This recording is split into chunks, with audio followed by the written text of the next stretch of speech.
हमने सामाजिक रूप से अपने जीवन स्तर को उठाने की बातें कही। यह करना है, यह एक कार्य है। यह कैसे होगा? तलाश के पास इसका क्या उपाय है? तलाश इन बातों को कहने के लिए बहुत मूलभूत बातें करता है। इसके 5 कथ्य हैं। इसमें प्रथम 2 हैं। पहला, जहां कहीं भी आप गलत देखते हैं तो आप बोलिए कि यह गलत है, गलत को गलत कहें। और दूसरा है, अच्छा को अच्छा कहें। ऐसे बातों से या सैद्धांतिक बातों से भला परिवर्तन कैसे हो सकता है? मैं आपको 2 उदाहरण देता हूं। पहला उदाहरण है, आप समझिए, जब आपका मैथोलॉजी कहिए या आपका ऐतिहासिक सत्य बोलिए, महाभारत काल में जब इंद्रप्रस्थ था, जब वहां एक बहुत बड़ी सभा सजी हुई थी जिसमें भीष्म पितामह थे, द्रोणाचार्य थे, कृपाचार्य थे, महाबली भीम थे, धर्मपुत्र युधिष्ठिर थे, धनुर्धर अर्जुन थे, और ऐसे बड़े लोग और ऐसे ही सभासद लोग उसमें बैठे हुए थे। और उसमें मासिक धर्मा, एक वस्त्रा, एक राज रानी की को निर्वस्त्र किया जा रहा था। किसी ने नहीं कहा कि यह गलत है।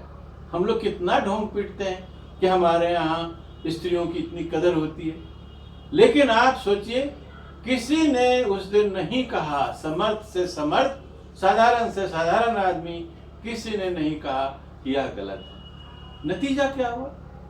नतीजा हुआ महाभारत, जिसमें वहां उपस्थित रथी, महारथी, अतिरथी सब लोग समूल रूप से नष्ट हो गए। तो गलत को समय पर यदि आप गलत नहीं कहते हैं तो उससे विनाश सुनिश्चित होता है।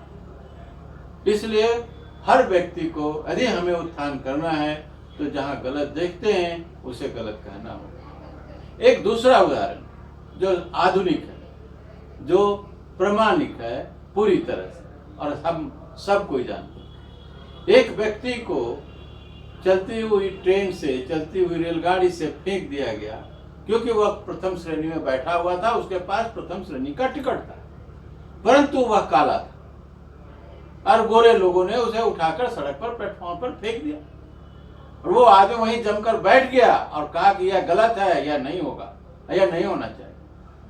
और क्या हुआ इसका नतीजा? उसका नतीजा हुआ कालांतर में वो व्यक्ति हिंदुस्तान आया और गुलाम हिंदुस्तान को उसने आजाद कराया और आज वह हमारा राष्ट्रपिता कहलाता है।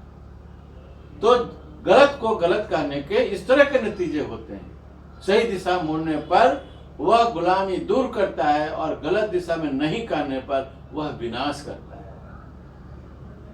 इसको थोड़ा और यदि हम लोग विस्तृत रूप से समझें, क्योंकि यह बहुत ही मूलभूत बात है जिसे तलाश सभी लोगों के दिलो दिमाग में बैठाना चाहता है। भारतीय संविधान दुनिया का सबसे बृहद संविधानों में से एक है।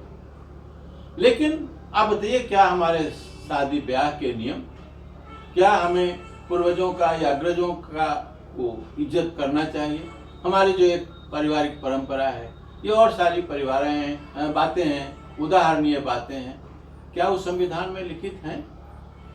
और अब जब बल्कि उस तरह के नियम बन रहे हैं तब उसका अनुपालन नहीं हो रहा है, और जब ये नियम बने हुए नहीं थे तब इसका अनुपालन अच्छे से हो रहा था। युगों से हम लोग अपने रीति रिवाजों के प्रति, परंपराओं के प्रति प्रतिबद्ध थे, और यह प्रतिबद्धता हमें एक सुचारू रूप से समाज चलाने के लिए, प्रगतिशील समाज देने के लिए काफी थी।